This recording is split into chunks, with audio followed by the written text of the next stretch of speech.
He speaks through visions. Remember that? Isaiah chapter 6, beginning at verse 1 through 5, Isaiah saw a vision. The vision, and often people will have visions before they have dreams. Often. Christians will have visions before, because God reveals himself in a vision, his nature. But before he reveals himself, he reveals you to yourself, to bring brokenness to your life. A true vision never starts with God. A true vision begins with you. Like Isaiah saw himself and his sin. He said, I'm a man of unclean lips. When he saw God in this vision in Isaiah 6, the first thing that happened is he had a revelation of his weakness and his own frailty. Now, following that, there will be a time of astonishment, a time of awesomeness, when you stand in awe of God. So, a vision reveals the Lord, but a vision begins with the revelation of you, not the Lord. Is that clear to you? And it brings you into brokenness, and when you are broken, God reveals himself to you. Now, visions do not often happen. Dreams often happen, but not visions. Visions could come once in a few years, and visions come in a turning point in your life. God speaks to all of his people through visions and dreams. You may have one vision, you may have two, you may have more. They'll change your destiny. There are 5 keys in interpreting a vision. So I'd like you all to go to Habakkuk chapter 2, and you're going to read for me out loud verse 1, 2, and 3.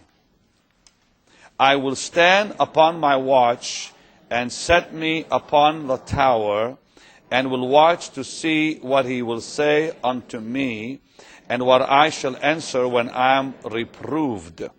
And the Lord answered me and said, write the vision, make it plain upon tables, that he may run that reads it.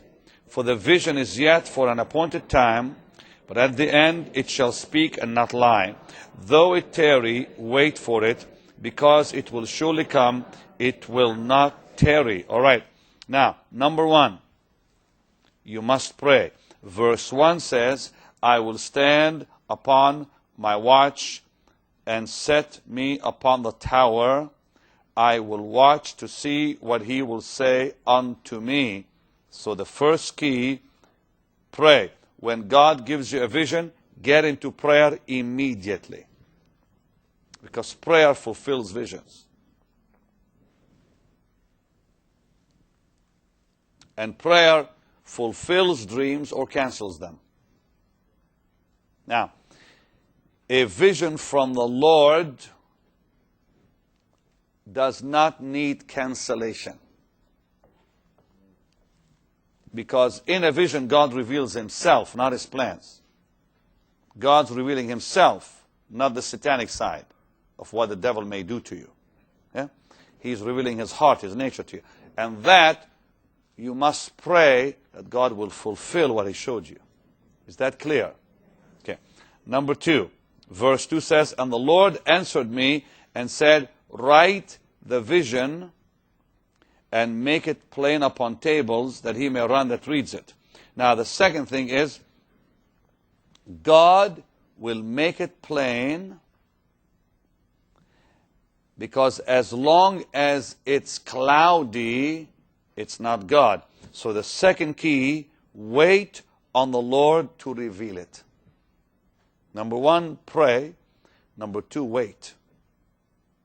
Because here it says, and the Lord answered me and said, write the vision, make it plain. He waited for God to answer. He waited for God to speak. Second key. So, when God gives you a vision, pray that God will fulfill it, and wait that God will reveal it. Number 3, it says in verse 2 again, write the vision, make it plain upon tables, that he may run that reads it. The third key to the fulfillment of a vision is act upon what God shows you when he does. It says run, act.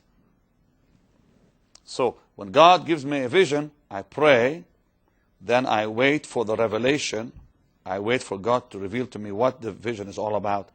And then when God reveals it, I act on it. I run.